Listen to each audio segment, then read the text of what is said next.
everyone, take a cloth and then put the stitches over it with the thread. So here we are making a flower. So after that, put the threads in the between and put the cloth like this, and then put the needle and the thread together in the between of the threads and pull out the threads like this one by one. So make a check like shape. Now after that, put the threads with the help of the knot stitch. So just roll the threads and roll it out like this. Now using the yellow threads, we'll be making the petals of the flowers one by one. Make the petals carefully. Now we'll be footing these threads. Using green color, we'll be making the stems and the leaves. So after making the single stitches like this, make the leaves and fill it with the green color like this on both these sides. Fix it like this and it's done.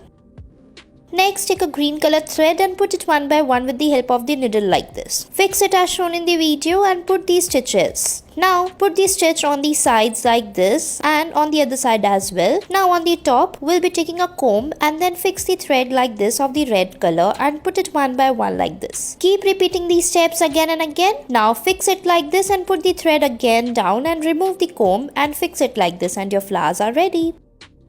Next, we'll be making the cherries on the cloth. So put the red color thread in the between and repeat the process. Fill the cherry with the red color thread like this. Put the threads again and again like this as shown in the video. Now take a brown color thread and make it stem like this or the stick. Put the single stitches like this. Now repeat the process. Now take a green color thread and make the leaves out of it. Fill the leaf with the thread like this and put the stitches. Now after that, fix the threads and it's done.